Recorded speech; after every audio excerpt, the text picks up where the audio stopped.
How to change font size in Facebook in Android. Hi everyone, this is Kate and welcome back to another video. And on today's video we will learn how we can change font size in Facebook.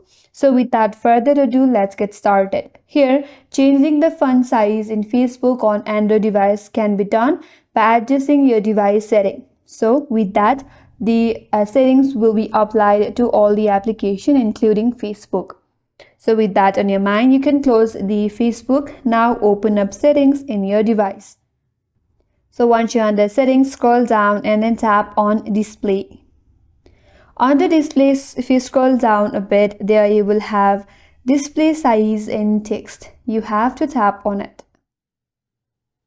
Scroll down a bit and there is a font size with a slider given. So you can use this slider to increase or decrease the font size.